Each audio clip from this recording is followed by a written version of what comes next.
qui siamo alle Piastre.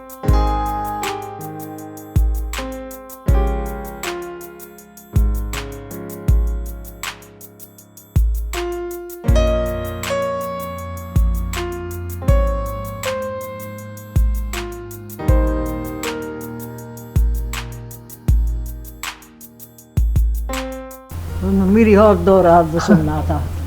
Senti la testa. Cammina, cammina, Pollicino, anzi Pollicione, arrivò in una casetta illuminata.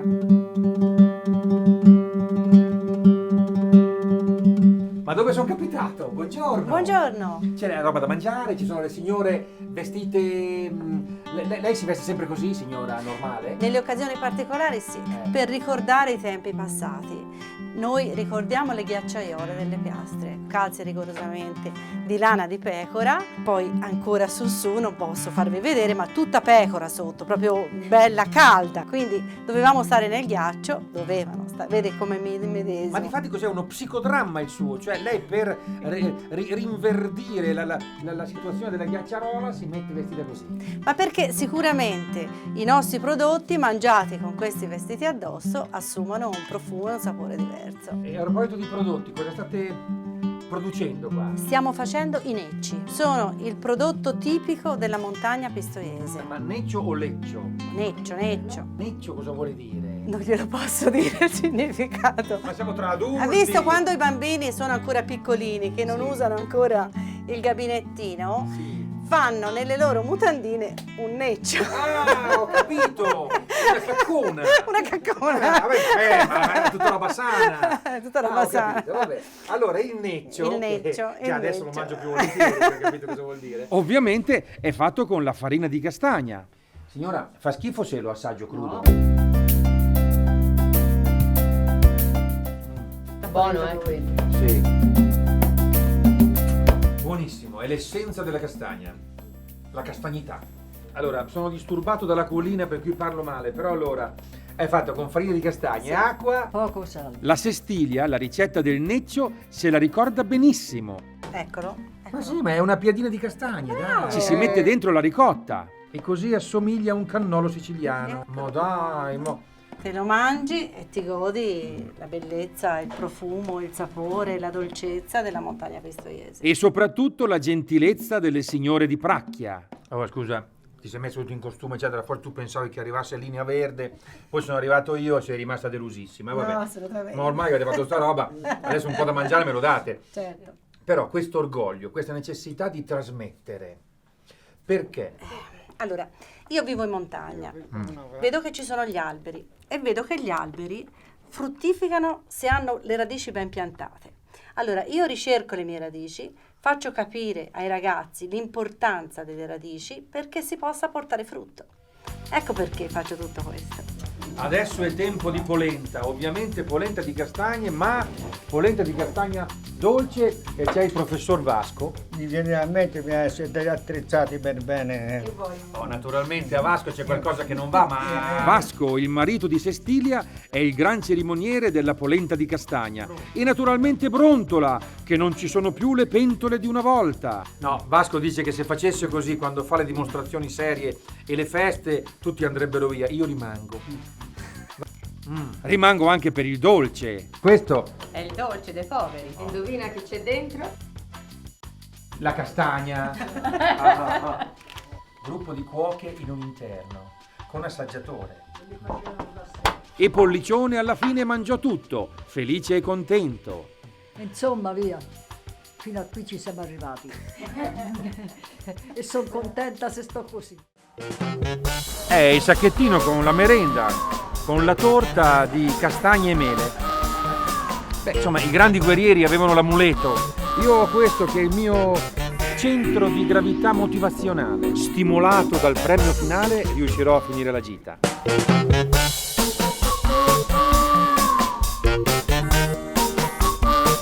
Ma il percorso cicloturistico della vecchia ferrovia pistoiese si fa sempre più bello, ma anche sempre più duro. Cioè, scusate, qui più che un discorso sportivo è un discorso digestivo. Io credo che a livello proprio paramedico non sia giusto affrontare una salita dopo mangiato. Allora, se facciamo un pezzettino a piedi.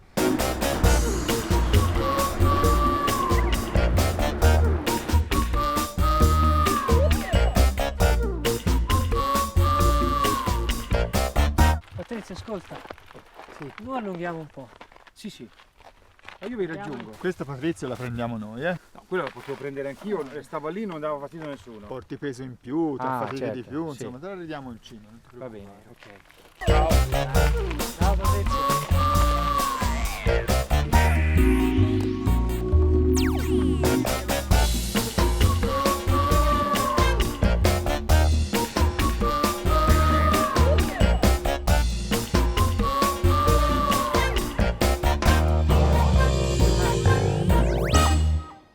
No?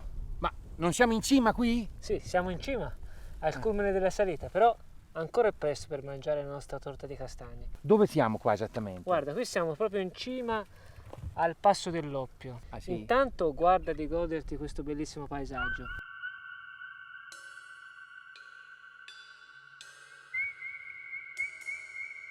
Quelle sono le Alpi Apuane. Qui davanti abbiamo questo crinale qui che divide la provincia di Pistoia dalla nostra parte e dalla provincia di Lucca dietro, è il monte La Piastra. E più a destra, in cima, si vedono le montagne dell'Abetone dove ci sono gli impianti da sci e tutte queste cose qua. Mentre qua sulla sinistra è la tenuta della SMI, Società Metallurgica Italiana, ora divenuta Oasi del WWF, denominata il Cesto del Lupo. E all'interno dell'Oasi c'è un centro di degenza per bambini malati terminali che vengono ospitati qua per fargli passare dei periodi, diciamo, un pochino più spensierati. Alessandro, adesso siamo sicuri che si va davvero in discesa? Tranquillissimo, te c'hai solo un obiettivo, seguire questa torta. Va bene.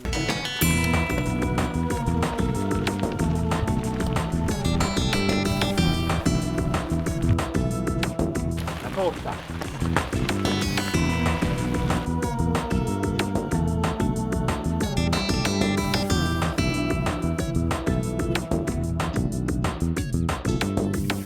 Che bella, cioè che brutta perché non è ristrutturata, ma è bella per quello. Qua non si può fare un centro per turisti per caso, no. Magari. La torta dov'è? Alessandro, questa è la stazione di San Marcello Pistoiese. Siamo arrivati. No, dobbiamo ancora arrivare a Mamiano e infine al ponte sospeso. Quindi la mia torta è sospesa sul ponte. Cosa vuol dire ponte sospeso?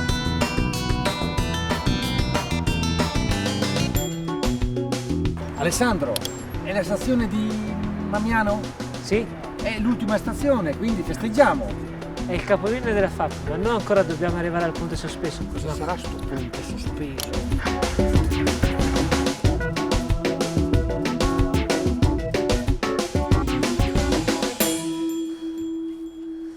Dove siamo? Al ponte sospeso, Dov'è? Cos'è? l'ultima nostra tappa, guarda, è qua.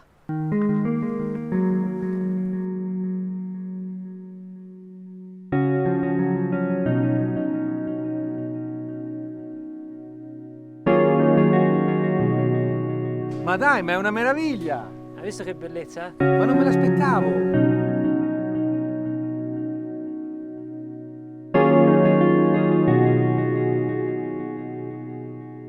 Ma li ho visti in Tibet io questi ponti qua! Ma che storia ha? Perché un ponte sospeso qui praticamente come in Tibet? Intorno agli anni 20, il direttore dello stabilimento della SMI, un certo Douglas Scotti, fece costruire questo ponte per far venire a lavorare la gente dal versante di Lucca nello stabilimento qui, nel versante di Pistoia. Quindi tagliavano la vallata e evitavano di fare 6 km a piedi. Quindi anche un ponte lanciato tra due province, tra due campanili, tra due genie diverse. Esatto, Che valle è questa? la Valle della Lima. La Valle della Lima. E beh, c'è il Ponte di Ferro. Sono euforico perché, insomma, adesso mi tocca la torta e mai torta fu tanto meritata.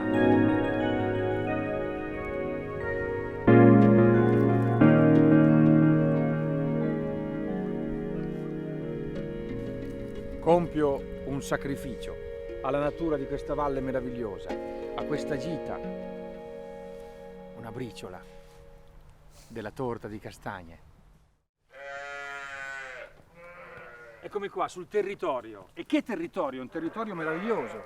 Sul territorio naturalmente ci sono i prodotti tipici e qui non ci vuole l'intelligenza di Marconi a capire che il prodotto tipico è legato all'allevamento delle pecore.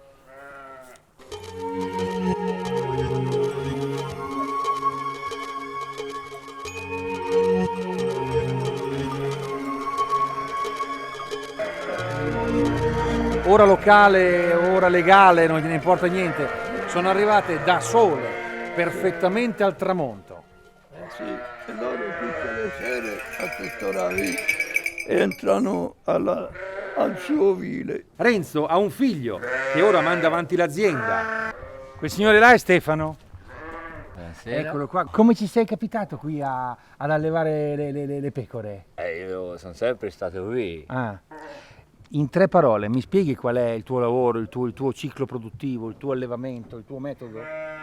Il metodo è che devi accudire gli animali, in primo questo. luogo li devi voler bene, li devi sapere accudire. Stefano è un fervente biologico praticante che nutre le sue pecore con il suo pascolo. Con le erbe che nascono qui, con gli anomi che ci sono qui e viene fuori poi un latte un particolare. E col latte Stefano fa un pecorino molto speciale. Senti, ma mi hanno detto che tu fai questa lavorazione a latte crudo, non so cosa voglia dire. Vuol dire che non è né bollito né pastorizzato il latte. Si munge, viene messa a cagliare e viene lavorato il latte immediatamente per fare il formaggio. Non c'è ingredienti chimici. Ma ne produci quanto? Poco, non sono delle grosse quantità. Non lo esporti a New York? Non lo esporto a noi. Bene. Neanche mi interessa un granché. Che lo immaginavo. Una domanda intima. Vai. Si campa con sto mestiere o no? Si campa, diciamo si campa. Ma si campa senza fare tanti salti. Si campa. Senta, ma che effetto le fa questo figlio Stefano che è rimasto qua a lavorare sull'azienda, usa i suoi sistemi di lavoro? Sono rimasto tanto contento io, perché io ho vissuto qua, avevo 4 anni, facevo questa vita. La differenza è che adesso il pecorino della montagna pistoiese nel frattempo è stato scoperto da Slow Food. Questo presidio Slow Food che salvaguardia il tuo pecorino, ti è servito a qualcosa? Indubbiamente, sì, ovviamente. È partita per scherzo, diciamo, e poi siamo arrivati insomma a vedere il gusto, poi siamo andati in Belgio, siamo andati in Francia. Ma dai! Si è fatto un po' di... Ti sei divertito? Sì, una bella storia, una bella storia. Slow Food ha addirittura pubblicato una storia del formaggio con i personaggi di questa famiglia. Questo è Riccardo, che è il nipote, il figlio di Stefano. Vista da un 14enne, la vita dei tuoi genitori, la loro scelta, com'è? Impegnativo, molto. E faticosa. Voglia di città non ti è mai venuta? No, voglia città no, sto bene qui. Praticamente qua Slow Food, facendo questo libro sul formaggio di cui sei protagonista, t'ha come obbligato. Da grande anche tu seguirai le orme del nonno e del babbo o no? Non lo so. Saggia risposta.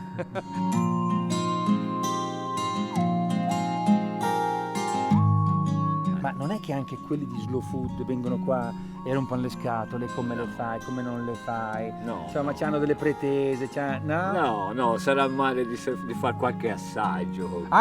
Quelli di Slow Food vengono spesso ad assaggiare, ci avrei giurato.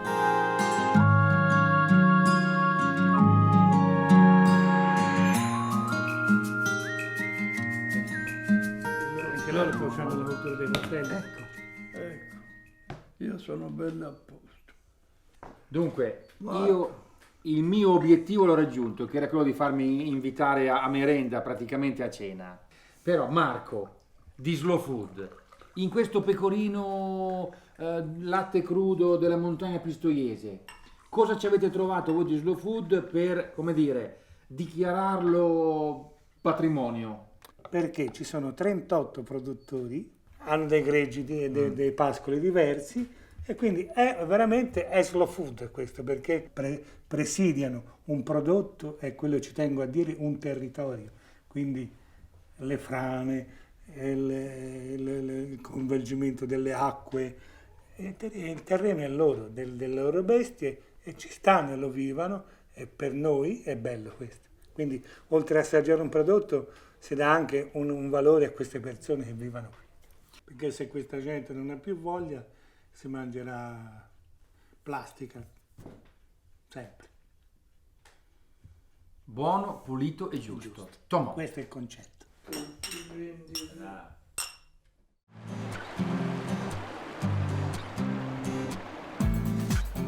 La montagna pistoiese è piena di tesori, passeggi e trovi delle cose straordinarie che evocano delle storie straordinarie. Questo è il torrente Lima. Separa il territorio di Lucca dal territorio di Pistoia. Guarda caso, quelle lì erano le antiche dogane. Beh, quel ponte si dice Ponte Castruccio. Visto che ci sono origini romane, uno pensa piccolo castrum. No! Deriva dal nome di Castruccio Castracani, un nome che è tutto un programma. 1320, Castruccio Castracani arriva da Lucca per conquistare Pistoia. Arriva e non è solo.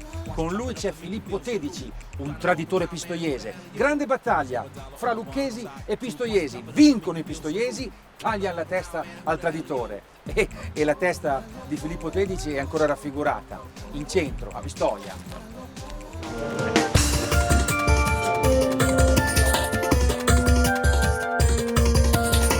Ed eccola lì la testa di Filippo Tedici, il traditore, l'amico di Castruccio Castracani, colui che aveva tradito Pistoia ai lucchesi. È lì all'angolo tra via De Rossi e via Abbi Pazienza. Narra la leggenda che attorno al 1300 un signore passava di qui per questa strada di notte, quando da un vicolo salta fuori un altro e comincia a menarlo, a picchiarlo, a ferirlo. Poi lo guarda meglio e dice: "Oh, abbi pazienza, t'avevo preso per un altro". E beh, insomma, qua sono fatti un po' così, eh. Anche Dante coi pistoiesi non è stato tenero, ma lui si sa, era di Firenze. Storie di ordinaria arguzia pistoiese. Quella lassù è la statua di San Giacomo. Ogni 25 luglio i pompieri locali salgono lassù e gli mettono un cappottino rosso. Perché? Narra la leggenda che San Giacomo si fosse molto indebitato per fare molte elemosine e avrebbe detto: "Oh, ma quando viene caldo ti pago". Ma il 25 luglio è caldo, ma lui si tiene ancora il cappottino. A buon intenditore. Non sono contate a Roma, 50 centesimi l'una. Anche qui in città, a Pistoia, la montagna fa sentire la sua influenza. Castagne della montagna pistoiese, tipiche. Ma proprio qui accanto c'è un museo molto particolare che ci permette di toccare con mano la città. Planimetria storica della città di Pistoia, scala 1 a 2000. Cristina, questo è un plastico di Pistoia molto particolare. Perché è fatto così? È fatto così perché può essere letto sia da persone vedenti che anche non vedenti. Ecco, guarda, fammi ricostruire. Allora, qui sono alla stazione. Andando sempre dritto arrivo a una prima piazza, sì. In effetti sì. Passo in mezzo a un varco tra le mura. Sì. Poi vado sempre dritto ancora e arrivo alla cerchia, diciamo, delle mura più antiche, della città più antica. E all'interno di questa cerchia c'è la piazza del Duomo. Esatto. Dai. Ma scusa, ma qui anche un vedente, o un ipovedente come me, ma lasciamo stare, impara delle cose che normalmente non impara da una mappa normale.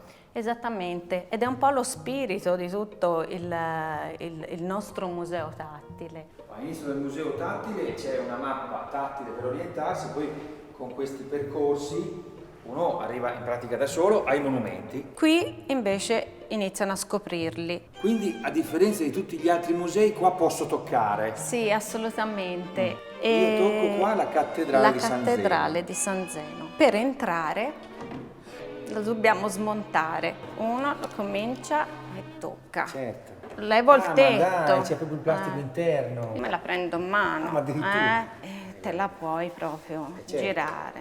Ora, questa era la cattedrale, però poi ci sono in giro praticamente tutti i principali monumenti di Pistoia. Cos'è la particolarità di questo? Che riesci a sentire materiali diversi. Pietra serena, un'alternanza di marmo bianco di Carrara e verde travertino di Prato. Il cotto qua su del cotto. tetto. Ma così sono delle parole, marmo bianco, pietra serena, travertino. Come sono fatti, là li posso toccare davvero. Questa è la pietra serena, il marmo verde di Prato, il marmo bianco di Carrara. Sono diversi da toccare. Qui c'è l'intonaco ruvidissimo, il cotto semiruvido, la pietra forte, liscissima.